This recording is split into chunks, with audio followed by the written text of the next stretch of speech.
Welcome ready to another edition of WCW 2005 in TEW 2020, and we're on the road to Halloween Havoc live from Billings, Montana in front of a sold-out crowd. But before we do that, a little reminder. I got the response back from the person who won first place in the band predictions tournament. But if you won second or third place, I emailed you a while back. I'm going to send you another email today, probably, just to remind you. But you still got stuff you can determine as far as matches and pushes and de-pushes.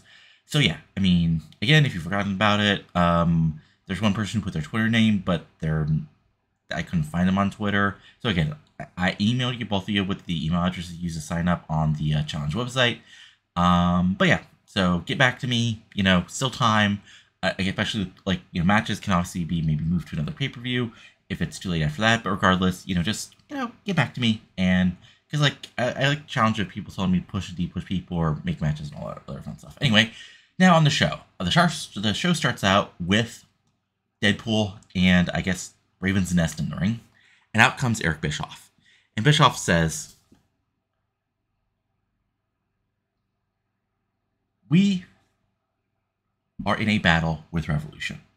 And here's the thing about battles. You have to choose your weapons wisely. And you men have been battling and warring for the past almost year. And the reality is, you're making things tougher for all of us, including yourselves. Some of you could be higher up on the card, actually battling for championships, but you're so worried about destroying each other and whatever idea you have about the message or whatever else. So, here's the thing. I could put you in a big match, an elimination match, some sort of, 8-man war, whatever. But last month, at Fall Brawl, Revolution had War Games. Pop for that, as the crowd sort of gets where we're going here. But here's the thing. War Games has been historically for the past few years at Fall Brawl, but that hasn't always been true. It's been on shows such as Wrestle War and other big shows. So, here's what I am going to do as the GM of Nitro. Because controversy creates cash, and I want this war between all of you to be over. So, at War Games, at Halloween Havoc, there will be a War Games match. Deadpool, Morningstar, Kai Graves, Rothschild, Killswitch, Raven, you and your nest, I guess, Raven, Messias, the Prophet, and whatever fourth man you can find. And here's the thing. I want this war to be over. So, whoever wins the War Games match, the losers will kneel and now be subservient to them, or you can leave WCW. Because I'm tired of the warring, and honestly, I want you guys involved in matches against people who actually matter. And as far as who's going to need the advantage of the match, tonight we're going to have 3 matches. I already randomly drawn backstage, and you guys are going to battle in a big time, in 3 big matches. Whoever wins 2 out of the 3 gets the advantage at War Games.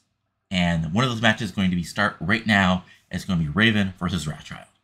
So there we go. Set up the official War Games match, including the Nest needing a 4th man. And there we go. 80, solid, and now we'll move on to the actual match.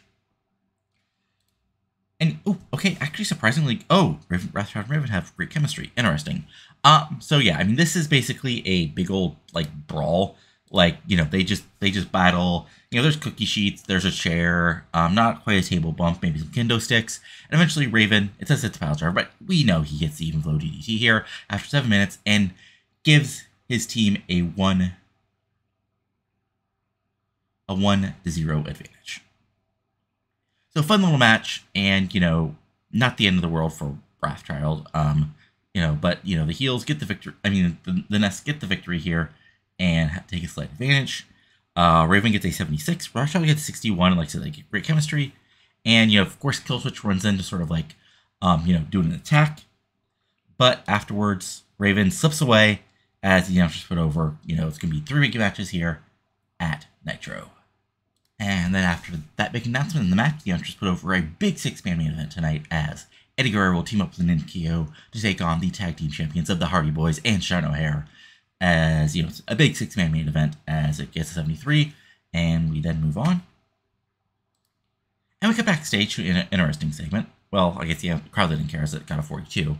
But basically what happens here is, the Roberts, Cruiserweight Champion Reckless Roberts and his sister Tracy Roberts walk up to Romeo and ask what the hell happened.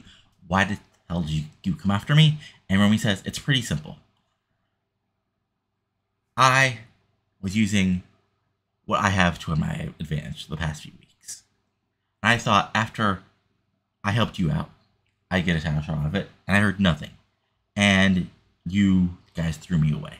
So I did things on my own. Tracy, it was fun, but I'm care about myself. And Roberts, I want a title shot at you. Because I know I've been not living up to my full potential. And Romeo Rosselli, I might need a different name, will rise to the top of the Cruiserweight division. The strategies will blow him off, and there you go. And Tracy being like, I'm disgusted that I even touched you. Because remember, we had those couple weeks where Romeo was like sort of, it was hinted that he was like sort of like hooking up with the various female managers, getting in matches. And I sort of like, honestly, I was going to lead that up to something else, but then Matt Cross got injured, so I have to sort of push Romeo as the top face cruiserweight for the moment. So here he is. He is a face now. Hurrah! 42, and there's something else being set up further as we head off to Halloween Havoc, but I'll have to wait until then. And then we go backstage where we have the baby faces, and basically Sean O'Hare says, "I'm glad tonight I'm teaming with the best tag team in the business," and Eddie Guerrero, we're facing off at Halloween Havoc one more time. And I know why you've talked to WCW officials about that and you want that, because you're so desperate to prove to everybody that you're the face of Nitro, not me. And here's the thing, I am still the future Shock. I am the Shock to the system that needs. I've already been world champion, and after I beat you again at Halloween Havoc, I will rise to the top again against whoever is WCW world champion. Hopefully it's Goldberg or somebody else I can respect, but if Chuck Palumbo, I'll kick his ass once again too. And Hardy Boy steps up and says, Ninkyo, we don't really know who you are, but you're two great wrestlers. Even if you're using Stacy Keibler, even Stacy Keibler seems to be using you to her advantage. We don't care about that. We care about these belts. And at Halloween Havoc, we've always wanted to face the best, and we're going to prove at Havoc we're still the best tag team in the business today. So 91, solid promo. Jeff and Matt aren't the best promo guys, but just really over. Sean O'Hare. And as we move forward, here on Nitro. And then we have a fun little match as Jason Jett, who, honestly, I have an idea for him, but it'll be after the new year, so he's sort of like wallowing in the mid-card until then.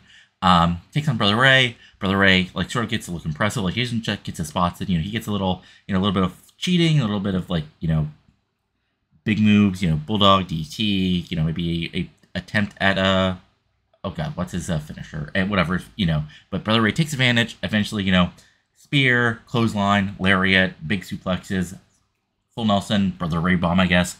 1, 2, 3, and Brother Rey gets a big win as he enters Can you put over his big match with Jeff Jarrett at Halloween Havoc, the final blow off to this long-term feud.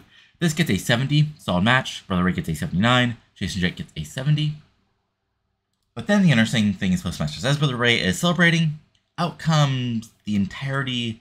Well, first out comes Jeff Jarrett and says, "Hey, Slapnuts, we got a surprise for you." And then we have Magnificent Mark Jindrak and Split Johnny and Vine dragging Gigantes out, and he's been obviously attacked in the back.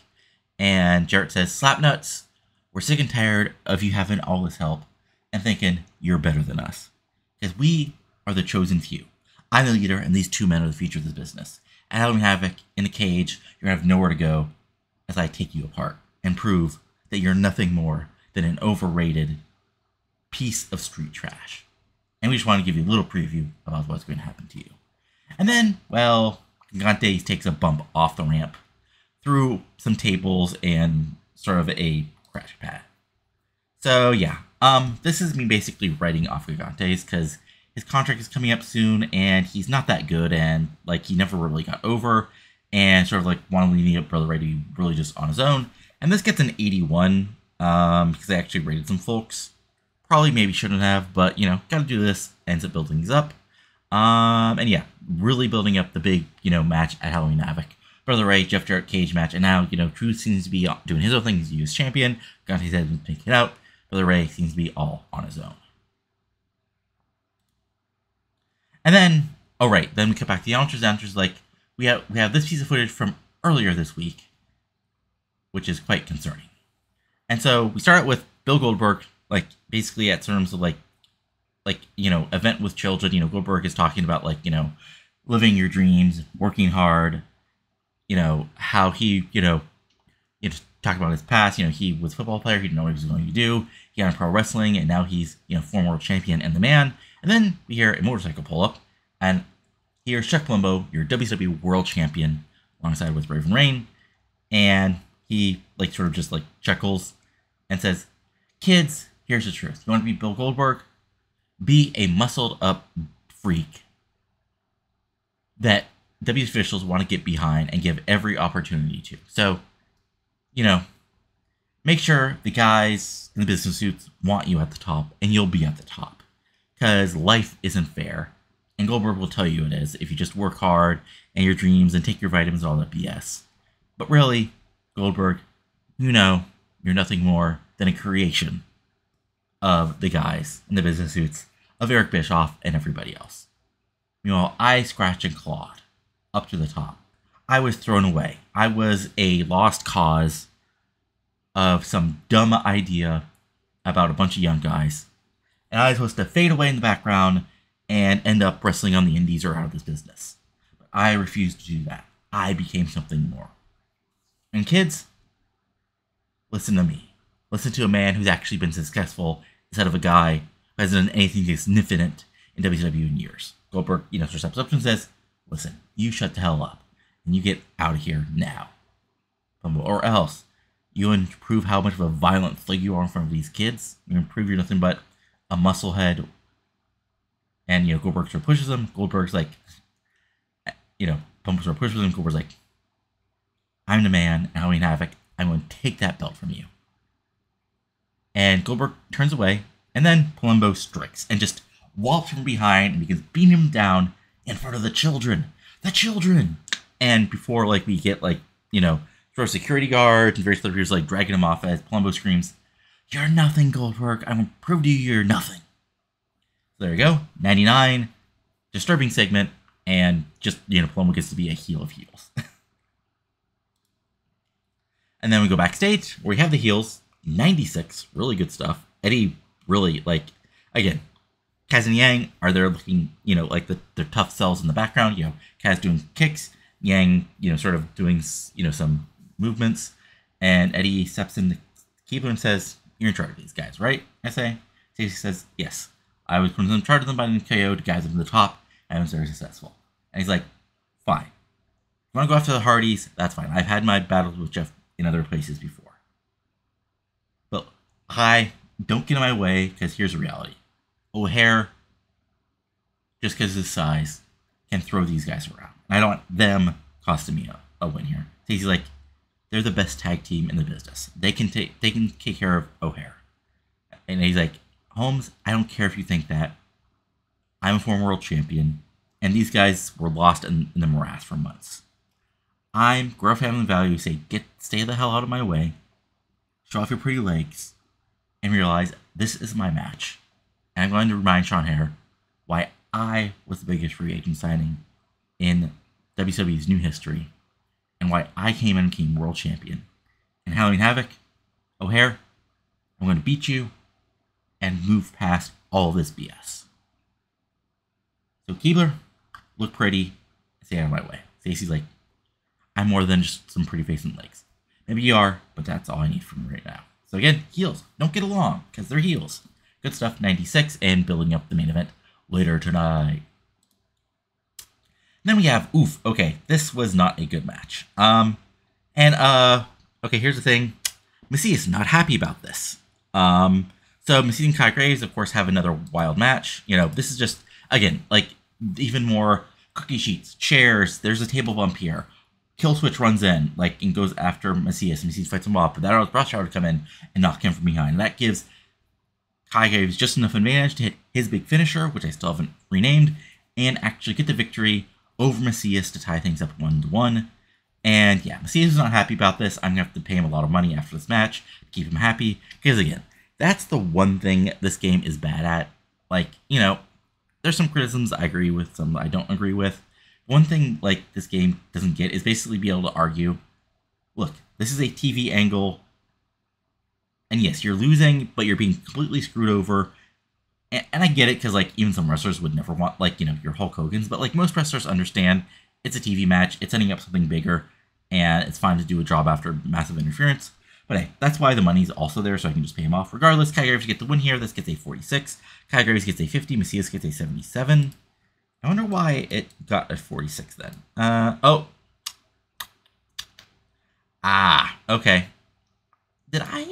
Okay, I guess I never turned Macias' face. I mean, I can totally believe that. Oh well. But anyway, there's a 3-on-1 beatdown. And just like the announcers put over that, you know, it's all up to our final match of this little series tonight as Morningstar takes on the Prophet. This gets a 50, and yeah, I hope the final match saves this. And then we go backstage where Ken Anderson enters Eric Bischoff's office, and he's like, what the hell is going on in this show, man? You got a bunch of weirdos running around, and you don't even have time for your television champion to wrestle. And Bischoff's like, look, Ken, you're a great young wrestler, but it's been a couple bad weeks, okay? Like, I didn't take care of this War Game stuff. Last week, everything was already settled.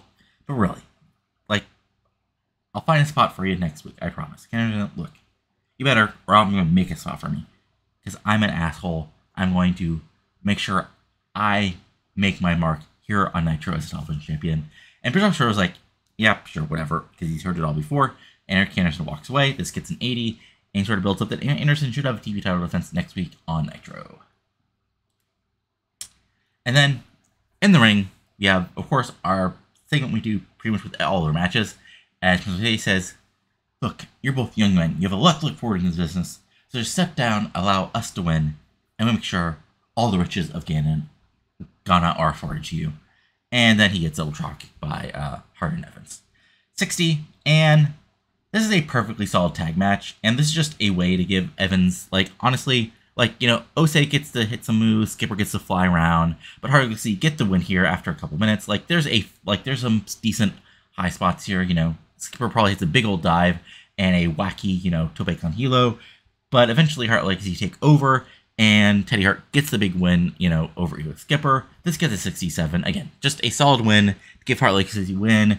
Get some cruiserweights on the show as far as actual wrestling, and a fun little match, you know, in the middle of the card here. Gets a 67, nothing like super serious here. Skipper gets a 62, Osei gets a 57, Jack Evans gets an 87 because he's stupidly over, and Teddy Hart gets a 70.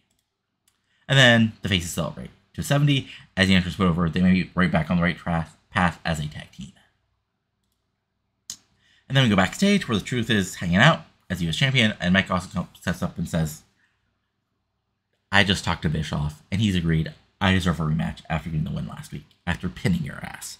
And Truth says, that's fine. I'll kick your ass again. I've done it before. Now prove I'm the US champion, and I deserve to be at the top of this business. Awesome says, yeah, you can talk, make some rap about me, whatever. Here's the thing. I'm the most awesome force in WCW, and after Halloween Havoc, that belt, which belongs to me, is going to be back around my waist, and there's nothing you can do about it as you're laid out on the map after getting awesome bombed. And he walks away as Truth sort of looks a little nervous, but still, like, you know, cocky because he's the Truth. 83, solid stuff, sort of officially setting up the match that was basically set up last week when Awesome pinned Truth in the 6-man. And then we have our next match, which is Morningstar versus Prophet. And yeah, I mean, basically this is a back and forth match. You know, Prophet gets a little impressive, throwing the smaller Morningstar around. Morningstar, you know, brawls back, hits his, you know, double jump moonsault for a near fall. Eventually Morgan gets involved, throws some sort of dust into the Prophet. He's temporarily, no, actually she just distracts him and, you know, sort of like, you know, yells some sort of whatever, you know, BS about the message that, you know, allows Morningstar to come from behind, attack the Prophet, kick, wham, angel swings right in the middle of the ring, and picks up a victory over the Prophet in about 6 minutes, as now Deadpool will have the advantage going into the War Games match. This gets a 70, Morningstar gets an 82, Prophet gets a 44, and then, what do you think is going to happen? Everybody comes out. Wrathchild and Killswitch and Kai Graves come out for the beatdown, Raven starts brawling, Macias comes down to make the save and just throw people around and put himself over, and Eric Bischoff comes up to the top of the ramp, and, like, we sort of, like, overhear him saying, okay, guess I gotta make that call, because I'm not going to be able to, I can't put up this BS for this longer, they're ruining the damn show, before the officials, like, stream out and break everything apart. So it seems Bischoff has an idea for next week to keep these things in control. And this gets a 78, so solid stuff. And then, get backstage where Jeremy Borash has caught up with Chavo Guerrero Jr. and Tajiri, and he asks them about what happened with Alex last week. And Chavo, who's like still like sort of like wrapped up and injured, and says, I don't get it. Like, Alex and I, we were a great team and we're champions. I'm gonna never say we were best friends, but we work well together. And the last couple of months, like, I've tried to keep him on that right path, but he's just, I don't know what happened to him. And look, Alex, you think you've been held down or whatever. Look, this happens to all of us, you know? But we were partners, man. We're tag champs. Why'd you have to do this? And Tajiri eventually like pushes Chavo around and looks around and says, right, I want you in the ring. And there we go. So 65. And yeah, Chavo and Tajiri upset over Alex Wright turning on them last week. And then we have our Revolution recap focusing on the main event of Tricia Skye and Jody Lawler versus European Union, which gets a 73. And that's time for our main event, which hopefully will bang. I think it'll be bang. Let's see here. Okay, 85. I was hoping for maybe a 90. Let me just see here. 2, 4, 16, 28, 40, 19, 18 divided by 6. Okay, I guess that makes up for... Okay, anyway, sorry. I was just looking things over. So, I mean, this is sort of the match you'd expect. Like, you know, Hardys and Ninkyo have some spots together. You know, Matt Hardy, you know, twist of fate, swanton bomb on Yang. Kaz makes a save. Kaz and Hardy have a fun little segment. Eddie and Hardy have a back and forth, as sort of we make allusions to them wrestling in WWE. Well, Eddie was there, which I'm sure he did even pre this game starting. But eventually O'Haire walks in, and we remember why O'Haire was a former world champion, as he just blows through the heels. Like, he knocks Eddie off. He hits a huge suplex on the Angels outside, and Kaz goes for a kick, but O'Haire's ready for it. He ducks under it. He grabs him, actually hits the Widowmaker on Kaz, but Yang makes a save, and eventually back and forth. Eddie hits the Blue Thunder Bomb on O'Haire for a near fall. Hardys come in, and there's a big old fight, and eventually what happens is Kaz is able to kick Matt Hardy in the back of the head. Yang goes up top. What time? Yang time. No, okay, so what happens is, Matt gets distracted by Stacy Keibler, doing Stacy Keibler stuff on the ring apron. That allows Kaz to drop him with a kick from behind. Then Yang gets tagged in. What time? Yang time from the top. Boom. 1, 2, 3. The heels get the victory as the youngsters put over. It's a big win for Ninkyo as Eddie and O'Haire just brawl. So that gets an 85, Eddie gets an 87, Yang gets a 64, Kaz gets a 97 because he's fucking great, O'Haire gets an 87, Matt gets an 87, Jeff Hardy also gets a 97. Jeff, I wish I could trust you, buddy. You'd be like our number 2 face probably on the show. Yeah, 85 overall, which gives us 89. Okay, I mean, that's about what I expected. I was hoping maybe the main event would be like a low 90s, but I guess I protected O'Haire a bit because he was because his team was losing. And Matt's Matt. Yang isn't quite there as far as overness. So yeah, there we go. Anyway, this loads up, and we'll see what happened on Raw.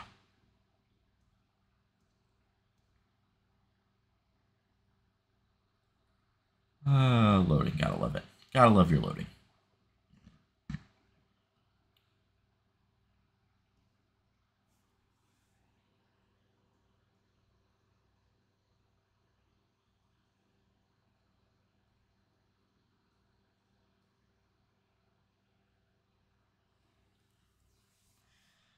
Alright, Petey Williams is your BCW Can-Am champion. Okay. Let's see here. Colt Cabana got injured. Broken. Ooh, ouch. Fuck. That's no fun. Let's see here. Don Murray's contract is ending. Interesting. Okay, that's actually interesting. Anyway, so Nitro, we got a 2.67, which I think might be our top.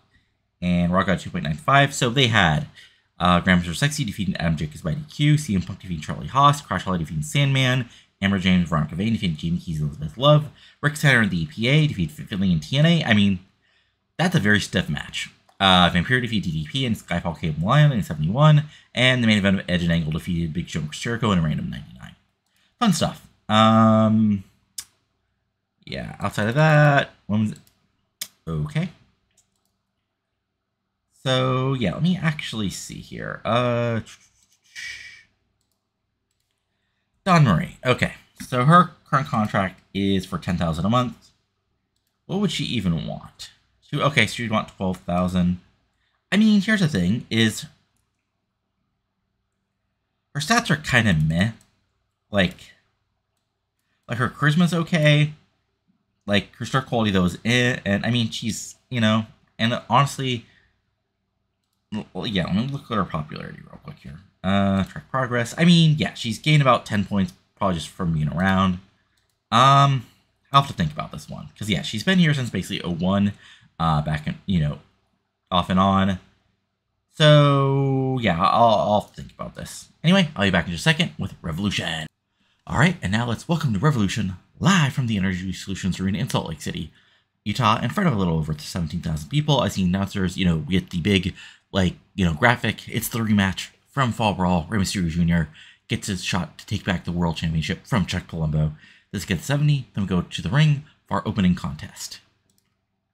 As this is sort of a continuation blow off of because ODB and LA Danger brawled last week. Danger and Kim have been in a feud with Sling Cartier and all at Alexander, and Desiree Dawson's here. She's a rising heel. And this is a fun little short burst six-woman tag rather. Danger and ODB eventually brawl to the outside. Desiree Dawkins is to be her high energy annoying heel act, which gets thrown out by Alex Alexander. We get a big spine buster. Gail Kim makes save with defeat. Seeing Cartier comes in. There's a big fight. And eventually what happens here is Cartier is able to nail Dawkins with Slice Leve, otherwise known as the air raid crash, and gets a pinfall victory and the big win here on Revolution, as this gets a 63, as ODB and Danger continue to brawl. ODB gets a 55, Alexander gets a 64, Cartier gets an 81, Danger gets a 64, Kim gets a 79, and Debbie Goggins gets a 74 because we're in the Southwest, so all the women are going to be a little bit more over than usual. So yeah, this is a fun little match and sort of a quasi blow off to the storyline here, as everybody will move on. ODB and Danger are doing their own thing, and yeah, we'll see what everybody else does. And oh right, okay, so forgot to do a post match angle with that, but babyfaces celebrate, everybody's happy, and there we go. And then we go backstage where 2/3 of the former triumvirate, I guess they're still a triumvirate, maybe, who knows, are pissed, and Billy Kidman's like, I'm a former WCW World Champion. I was the leader of this company. And now we're stuck wrestling Shelton Benjamin? Nothing personal, kid, but you're a newcomer to this company. And now, because I guess Booker's buddies with Teddy Long, we got to face this kid again. Look, Shelton, you faced my man, Lance Storm, the best technical wrestler in the world today, and you failed. Now you're facing him for World Champion. Maybe in the future, you'll be able to get lucky. But tonight's a lesson.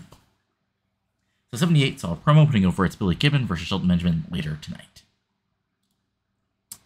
And then we go backstage where we have all the baby faces, top baby faces together. Ray Jr. is doing Ray Jr. Getting ready for his match later tonight. And Ray, AJ and Lynn are basically we got your back tonight. And Ray's like, no, I gotta go out there and do this on myself. I was world champion for a brief moment, and I want that chance to be that again. So AJ, don't get involved. London, don't get involved. This is my business, and it's going to be my business to become world champion again. And AJ's look, I want you to win.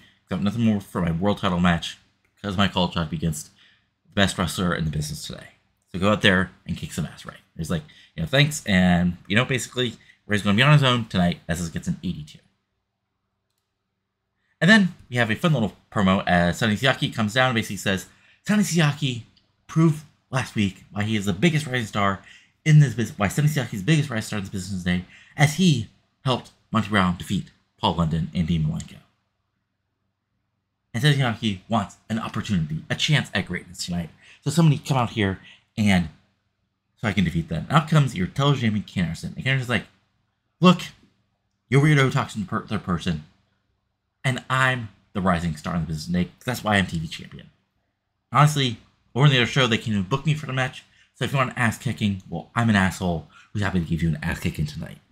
Sonny Siaki agrees. Looks like we have a TV title match right now. This gets a 69. Fun stuff. And yeah. Solid back and forth match. They actually have great chemistry, which sort of makes sense because these are two, I mean, let's be honest, two sort of creative wrestler type wrestlers. So solid match, but eventually Anderson gets the win here. Like, Siaki does his best, and gets his few spots in, but he's still rising star. Anderson is like sort of on the cusp of being a top guy here on Revolution. So Anderson gets the win, 1, 2, 3, and makes defense number 4 of his TV title, which gets us a 73. Anderson gets a 75, Siaki gets a 57. Solid win, and just it's a big match here, and yeah, 70 overall. 70 as Anderson celebrates. And then we cut backstage where Monty Brown is like, is sort of like pacing back and forth and says, week after week, month after month, people try to deny the alpha male his chance at the top of the food chain. Paul London, I gotta keep beating this into you.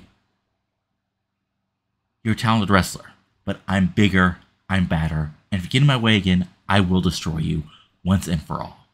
So stay the hell out of my business, kid. And then AJ Styles, you think you're special because you got that called shot. I was this close to winning that match, and I would not be hanging around with it, waiting for the opportunity. I would have taken that title on the first night. So AJ, London, this is my show, and I will destroy you all and remind everybody I am the alpha male. So 85, and the fact he's going after both of them has nothing to do with the fact he and AJ have bad chemistry. Nothing at all. So moving forward, we get some basically like quick segments where the wrestlers are asked about the rematch. Like, Lance Storm says Billy Kidman should still be the champion, but, I'm going with Palumbo. Cash is like, Chuck Palumbo's is money, even though Rey Jr. has a shot. Jeff Hardy's like, hey, of course I'm backing Rey Jr. He's my guy. And Truth does a little 30-second rap saying Rey Jr. is going to get the title back. And Rey Jr. is like, look, Palumbo's, like, I've been shows with Palumbo before. He's cool, but Rey's also cool. So I don't know. Either of them could win. Like, sort of like, 77, fun stuff. Not the best, not the worst. Just a little, quick little segment there. And then we have sort of our setup match as one half of the women's tag champions, Nikki Ratcliffe, takes on Lexi James. Of course, Captivation think they deserve a women's tag title shot. Tay Long says, basically prove it. And this is a back and forth, very solid match. Much better than it should be because we're in the Southwest where women's dev that is. And, this is a fun little match. And Lexi James, uses her cheatery and heel tactics to take advantage. But there is a sort of ref pump. And out of nowhere, Angel Fox, of course, the Captivation turned on at Fall Brawl, comes in, nails Lexi James with her finisher, which I still need to double check the name of. Lays her out. Nikki Ratcliffe, takes advantage, takes the victory, and it seems like Captivation have been screwed out by their former partner. This gets a 71, Lexi James gets a 62, Nikki Ratcliffe gets a freaking 73, so probably her best match. And then post-match, Angel Fox is at the top of the ramp, celebrating. Lacey Dumas and Lexi James are in ring very pissed, as whatever, this war seems not to be over. This gets us a 68. Fun stuff. And then we have a fun little segment, sort of like, after last week, after the party, Storm and Trevor Slater, Storm Harris and Rick Spawn and Trevor Slater are hanging out, still drinking because, they're cowboys. And, Amy Wilbur walks by doing Amy Wilbur stuff, and Trevor Slater sort of tips her captor, and NW sort of look over him, and just like, what the hell is that about? And Trevor Slater's like, look, man, you got to be respectful to the ladies, of course. Something more going on there, possibly. Interesting. 55 because it's a goofy promo, and TEW does not understand the greatness of this wackiness. Anyway, we move forward. As we cut backstage, Work Truck Palumbo is with Raven Reign, and Palumbo says, Rey Mysterio Jr., I showed everybody the reality of things at Fall Brawl. I'm a champion, and you're not. But WC officials are so desperate for that merchandising money, so desperate for little children to think they have a chance at greatness, that they're giving him another shot, even though I kicked his ass happily. So here's the thing, Rey, you get your rematch tonight. What's going to happen here in Salt Lake City, Utah is pretty simple. The same damn thing that happened at Fall Brawl. I'm going to kick your ass, I'm going to lay you out. I'm going to remind everybody why I'm the best in the business today, why I'm the leader of Revolution, and why I'm the world champion. Rey, you're one of the best of all time, but I'm that much better. So 86, again, setting up the match later tonight. we have, again, a really good match. Like, Shelton Benjamin looks like a star here. He looks very strong. Like, he hits his suplexes. He hits his, like, big, like, a springboard blockbuster. He gets to, hit a huge, like, out-wrestle Billy Kidman on the mat. But eventually, Kidman, you don't have to like him. But he is a former world champion. He shows that. Like, Benjamin, like, he blocked a suplex. Benjamin goes for another dive. Kidman turns it into a DDT. April Hunter gets involved. And eventually what happens is, like, Kidman takes advantage, and eventually, like, Benjamin, like, he turns a sort of suplex attempt into a roll-through, hits an eye poke, low blow, kick crusher, 1, 2, 3, and your winner is Billy Kidman, even though Shelton Benjamin, again, he's this damn close to winning every time. 85, really good match, honestly, might be better than our main event. Kidman gets an 893, Shelton Benjamin gets 68, and of course, there's the beatdown. Booker T runs in once again to run off Kidman and Storm, and this feud is far from over. And this gets an 86. Fun stuff, this is a very simple storyline, like building up Shelton, Booker's the veteran leading him, Kidman and Storm are asshole heels, and just sort of building things up here on Revolution. Then we sort of, we're backstage. Torrie Wilson is with Keith Walker as he's throwing jobbers around in the training pit, and Torrie Wilson says, "It's pretty simple. Keenan Sharpe, you think we're going to walk the path. We're never going to walk the path. Keith Walker is his own man. I'm here guiding him in this business that he's unfamiliar with. But if you want to get in the fighting pit, fine. Show up next week, and Keith Walker will show why he is the biggest badass on the planet right now." So, straightforward promo, basically setting up Torrie Wilson. I mean, not Torrie Wilson, but Keith Walker versus Keenan Sharpe for next week, I guess. 61. Fun stuff. And then we cut backstage where Emmy Weber is with WCW Women's World Champion Tricia Skye. She asks her about, what happened last week in the tag match. And Tricia Skye says, "Look, first of all, thanks to Joni for being the tag partner last week, but I gotta do things on my own here. And Nikita Kalt, you want a title shot? Fine. Talk to Teddy Long, set it up, and I'll be happy to bow to you in this ring. Because I'm not scared of you. You're a great wrestler. You're a great technical wrestler. You wrestle all over the world. But I'm the face of this division for a reason. I'm the best women's wrestler on the planet, and I'll take on anybody to prove that. So Nikita, you want to prove your ice in your veins? Well, the sky's the limit for me, and we get in that ring, I'm going to remind you why I'm the best in the world." She walks away, and again, a little bit of goofiness, as we sort of the promo stops, and Trish is like, "So you and that Slater guy?" And Amy's like, no, it's nothing like that. He's a nice guy. Again, goofiness, setting things up, fun stuff. And then, Raw recap, Eddy Guerrero, Kaz, Strong Hair, the Hardys, 68, and then we have our rematch, which, okay. So, fun match here. Rey Jr. is awesome because he's Rey fucking Jr. in 2005. Chick Palumbo, though, is still very good. And honestly, it's kind of the same match as our follower match. Rey Jr. gets his spots in, he gets close. He hits it's a big hurricanrana on Palumbo for a near fall. He hits a 619. He hits a West Coast pop. He flies around. He hits everything. But Palumbo's just that much tougher. And he, every time Rey Jr. gets a burst of offense, Palumbo eventually breaks it off. Suplex, big boot, lariat. He goes for the full throttle, but Rey Jr. turns it into a big DDT. And then near the end of the match, out comes Rob Van Dam with Paul Heyman, and they don't interfere. Heyman does Heyman stuff at ringside, and Rob Van Dam just sort of stares Rey Jr. down, and that's enough for Rey Jr. to get distracted. And in a big man event match, just a little bit of distraction can cause a loss, as that allows Palumbo to take over, hit the full throttle, and win the rematch here on Revolution.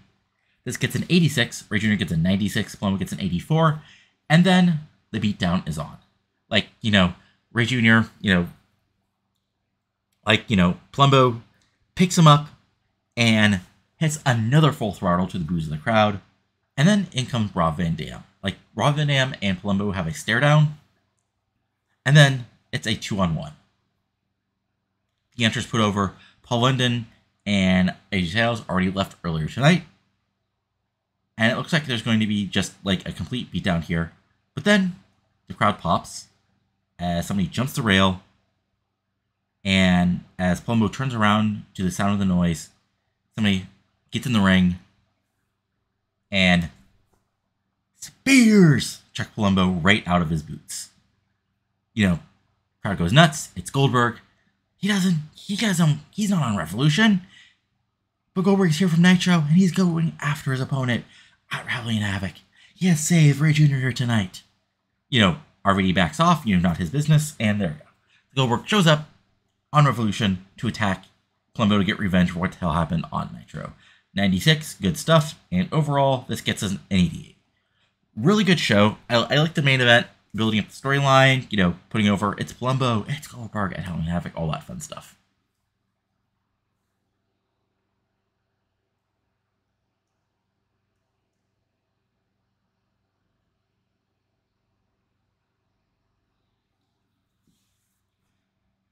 This loads. Let's see here.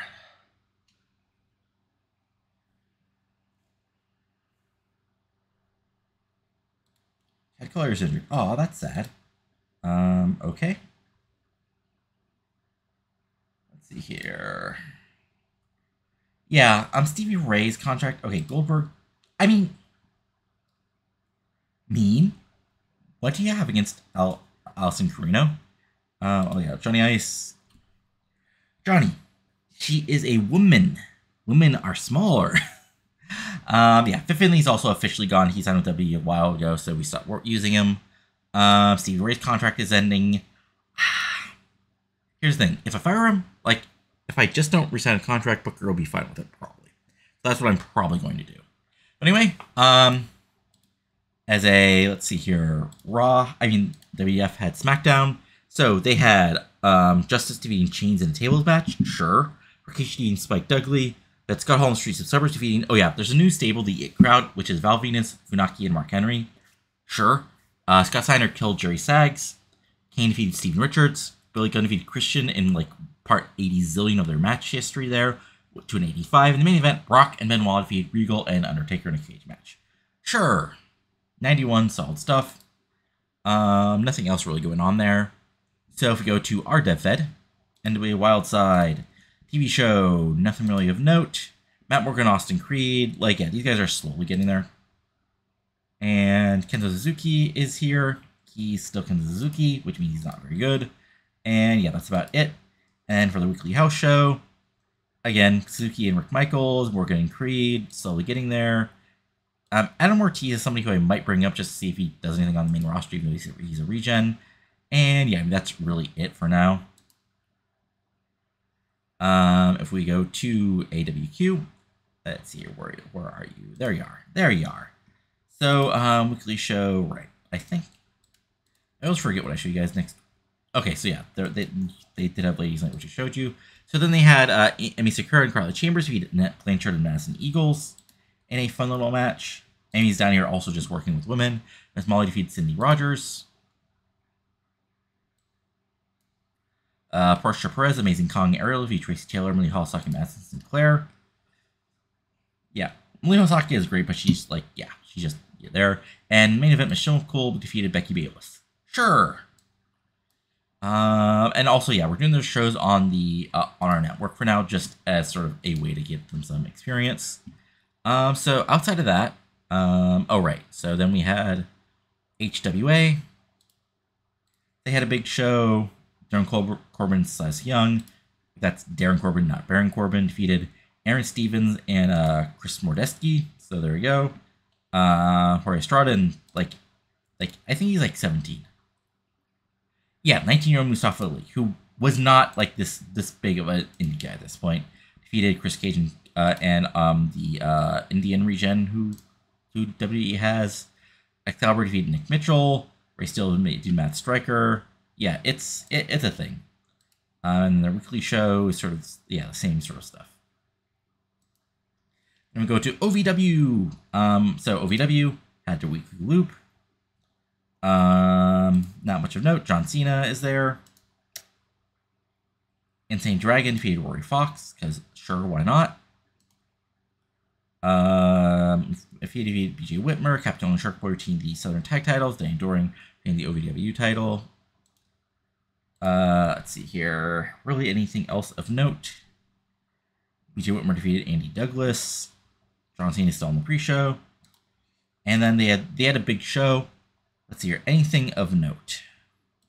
Shanty Taylor defeated Olivia Velez. Joey Ryan defeated BJ Whitmer. Captain and Shark Boy retained the tag titles. Daniel Peter Mish Pay defeated Tony Mamluk and Shaggy Judo. That's a match that happened. So we have a longtime deathmatch guy, Daniel Peter, who was a tough enough guy, who's now a weirdo conservative politician in Nevada. Tommy Mamluk, who is a southern indie guy, was in WCW for Coffee Mamluks, and Shaggy Judo, who's Shaggy Judo. That's like a 0.6 on the War scale. If you don't know, War was basically the third or fourth biggest company in Japan in the 90s, and they were well known for having really wacky six-man matches. And Lizzie Borden for Riptide. So that's it for the big stuff. Let's look around the wrestling world. Let's see here. Match-wise, if we go back to last week's Revolution, let's see here. Okay, Guy had a big show, but I showed you. Yeah, already showed you guys it. Let's see here. Anything early else of note? ICW had a show in Italy. MBW, which is one of the Character Great versus Bobby Knight. Not that Bobby Knight. Doug Basham versus Brian Major, a main event in an OVW show in the country. Let's see here. Winnipeg had Carlo Way, Calgary Bulldogs. Fun stuff. Oh, right. New Japan actually had a big show in the Tokyo Dome. What can you do? So, to go over it, we had on the undercard, we had Blitzkrieg defeat Katagoga in 72. We had Kenoka Shin, Murakami, and Lenny Lane defeat Super Demikin and a pair of aces, which is, I believe, Fun Kid Ichirara. So, fun stuff. Lenny Lane's there. It's interesting. We had Nigel McGuinness defeating the Funkster, Matsuro Kikuyaga, Masato Yoshino, Daijiro Masuzi, and Grand Noah in 76. Nigel's a huge star in New Japan in this sport. Chris Hero defeated Magnum Tokyo in 65. Osumi Shura, Jeff Buren, and Chris Candido defeated Bam Bam, Ogo and Super J in 72. Sure. Then we had Hasai defeated Wing Kanemaru. Justin Liger defeated Insoi Inoue. Keiichushu defeated Nakanishi in 68. Then we had the two big bets. Suzuki defeated Ken Shamrock to retain the IWGP Heavyweight title. And then we had the main event, King Judy defeated Bat, which is Muto and Taokea. So, big show for them. They got an 89, fun stuff. And, yeah, that's about it. Yep, no really other big shows, just the usual touring and stuff. So, that's it for now. If you enjoyed this, go ahead and give a like, comment below what you're liking, not liking, subscribe to our channel for TEW 2020 content. Honestly, it's probably going to be mostly this for a little bit longer. Weather is slowly changing. It's the end of August, so less reasons for me to be outside, some more reasons for me to do random TEW stuff, and my other stuff like, Journey of Wrestling, Basketball GM, who knows what else might have pop up. Starfield is coming out soon. Maybe I'll do that. Probably not, but, weird things have happened. But, that's it for now. We got Havoc in a few more weeks. Remember, Havoc's at the end of October. So 5 weeks to build, which is helpful. That's it for now. So talk later, and adios. Have a good one.